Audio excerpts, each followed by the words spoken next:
Hello, my name is Kermit Weeks. I'm the president and founder of the Weeks Air Museum in Southwest Miami on the Tamiami Airport. This airplane behind me is owned and operated by the Weeks Air Museum.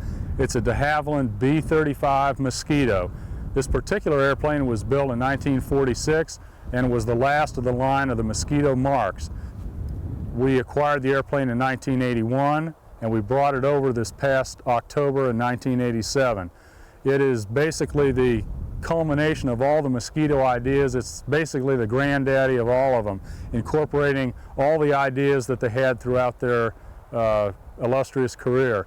This particular Mosquito was modified for the 4,000-pound cookie bomb, which was quite a load for an airplane this size. As you can see, it has the bulged bomb bay. The earlier Mosquitoes had the clean belly and a much more streamlined look, but of course this thing was designed to carry this bigger bomb load.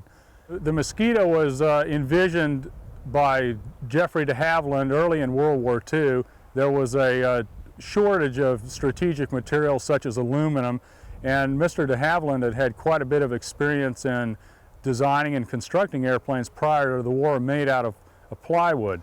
The fuselage of this airplane has a plywood veneer, about a ½ inch balsa wood core, and then another plywood coating on top of that, making the fuselage skin about 5/8 to 3/4 of an inch thick.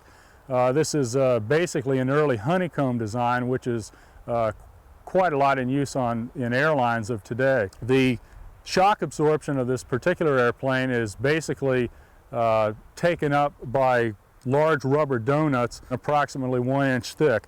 There's a big stack of them inside of each side of the axle there, and the shock absorption is taken up in those rubber donuts, and they used to operate at low tire pressures, not only to absorb some of the landing load, but they operated off of very rough grass fields in England, unimproved strips, until they had the opportunity to develop their airports further. As you can see behind the tire, there's a mud flap. Most airplanes you don't see have these, but this particular airplane, it was felt useful to keep the mud from slinging up into the nacelles. The engines on this airplane are Rolls-Royce Merlins. Dash number is a 114. It was the only airplane that particular dash number, the 114, was used in. The horsepower is about 1,710 on takeoff, and that's at plus 18 pounds of boost and 3,000 RPM. The British use a pounds of boost system where we normally use inches of manifold pressure. 30 inches of manifold pressure would equate to 0 pounds boost. If you want to say plus 6 boost, you basically multiply by 2 and add to 30. So plus 6 pounds would be 2 times 6, 12, plus 30, 42 inches of manifold pressure. One interesting thing on the airplane, which was typically British during World War II, is the brake system is pneumatic. It's operated by an expanding airbag, which expands out to some brake pucks. And while it seems to work quite well at slow speeds, after landing they tend to fade quite rapidly. It's of the pilot's concern to get in as short as possible if he doesn't think he's got a lot of runway. The radiators are located on the leading edge of the wing, inboard of the engines here between the fuselage. The main engine coolant radiator is about the outboard total frontal area, the front 2/3 of the radiator. On the back third of the radiator, actually behind the coolant radiator, is the oil cooler. This unfortunately gets all of the hot air from the coolant system before going back to the oil cooler. The airplane tends to heat up quite rapidly in hot temperatures.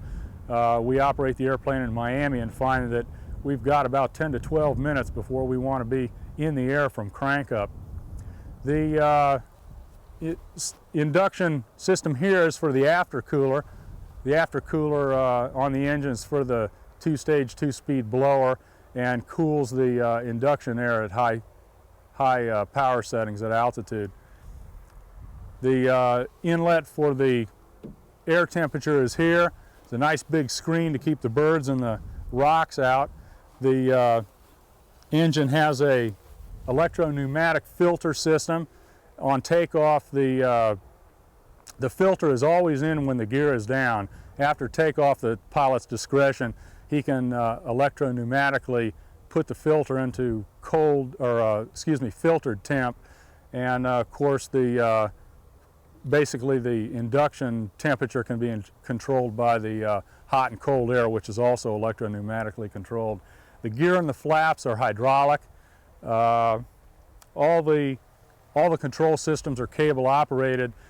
Flying the airplane is quite a joy. The control feel and the balance of the controls is very light and very balanced, much like a fighter airplane would.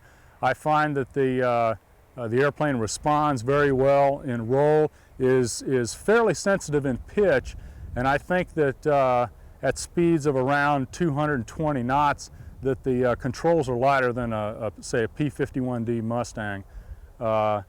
Both airplanes, the control pressure is increased significantly as speed is increased. The Mosquito was originally conceived as an unarmed, high-altitude bomber that solely used its high speed as its defense. This airplane had no armament whatsoever. The pilot was equipped with some armor plate behind his seat. Unfortunately, the navigator, they thought was expendable. He didn't have anything, so there were other versions of the airplane. Early in the war, they converted, or they actually manufactured some of them with a fighter nose. On the top of the nose, they had 4 303 machine guns, and in the bottom of the aircraft, there was 4 20mm cannons, the breeches of which used up the first 1/2 of the bomb bay. So the gun noses could carry 2 250-pound bombs in the back of the bomb bay. Originally, the Mosquito was conceived to carry 4 250-pound bombs, and ultimately, this particular mark, which was the last one, could carry one 4,000-pound bomb.